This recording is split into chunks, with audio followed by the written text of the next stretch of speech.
Mohamed Amin passa les premières années de sa vie dans la province de Jumak en Éthiopie. Son père était un fermier de la contrée. Mohamed prenait soin des vaches et des chèvres. Sa mère était restée stérile pendant plusieurs années. C'est pourquoi elle avait fait un vœu devant Dieu. S'il la bénissait avec un enfant, celui-ci le servirait durant toute sa vie. Lorsque Mohamed naquit, ses parents décidèrent qu'il ne fréquenterait pas l'école normale, mais plutôt qu'il irait étudier le Coran pour devenir imam. Adolescent, il obtint une bourse d'études pour l'Arabie Saoudite, où il apprit l'arabe et entreprit des études coraniques. En parlant de son séjour en Arabie Saoudite, il raconte: Je priais avec ferveur.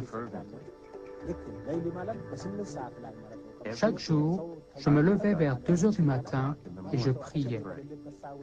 9 ans plus tard, après avoir terminé ses études d'érudit du Coran, Cheikh Mohamed Amin rentra en Éthiopie. Il commença à enseigner le Coran dans une des plus grandes mosquées de Jumak. Quelques années plus tard, il quitta l'Éthiopie à nouveau pour continuer cette fois-ci ses études au Soudan. Cependant, à peine une année s'était-elle écoulée que le voici de retour en Éthiopie. Mystérieusement, sa santé avait commencé à se dégrader très rapidement. Durant cette période, j'ai perdu beaucoup de poids. Je suis devenu un squelette ambulant. J'ai perdu mes cheveux. Mon nez et mes dents étaient les seules parties reconnaissables de mon corps. Le reste se décomposait lentement.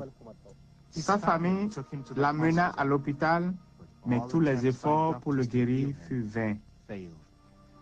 J'avais des furoncles et des plaies douloureuses qui me couvraient de la tête aux pieds.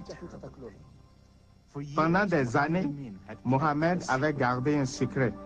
Alors qu'il était respecté en tant qu'homme de religion, en fait, il couchait avec des prostituées. Dans ma vie privée, j'étais l'un des pires pécheurs. Je ne dis pas cela par humilité, mais parce que j'ai honte. Je ne suis pas fier de ce que j'ai fait. J'ai contracté le sida à cause de la promiscuité que je vivais.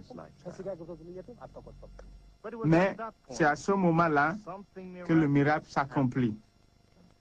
Très tard, une nuit, j'ai eu une vision. La chambre de l'hôpital devenait de plus en plus lumineuse. Jésus, habillé en médecin, est entré dans ma chambre et s'est tenu debout devant mon lit. Il m'a contemplé avec amour et affection et m'a dit: Mohamed, lève-toi. Je ne peux pas bien traduire mes sentiments de ce moment-là. J'étais rempli de joie, de paix et de contentement.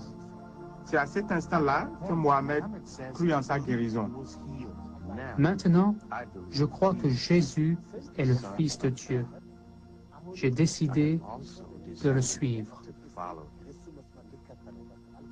Mohamed était allaité depuis 5 mois. Il certifie qu'à peine une semaine après que Jésus lui est apparu, il commença à marcher de nouveau. Mais l'histoire ne s'arrête pas là. Des examens de détection du sida avaient d'abord révélé la maturité de la maladie. Les nouveaux examens montraient que Mohamed, au-delà de la vraisemblance, n'avait plus le sida. Miraculeusement, Cheikh Mohamed Amin avait été guéri du sida. Freyo Lama est un évangéliste éthiopien. Il rencontra Cheikh Mohamed Amin peu après sa sortie de l'hôpital.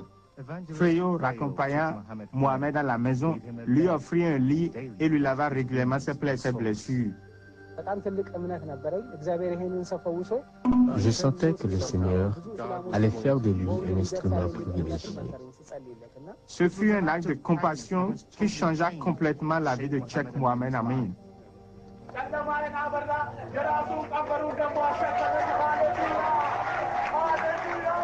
Devenu évangéliste à plein temps, il partage l'amour de Jésus et l'histoire miraculeuse de sa guérison du sida dans les villages, villes et églises à travers l'Éthiopie.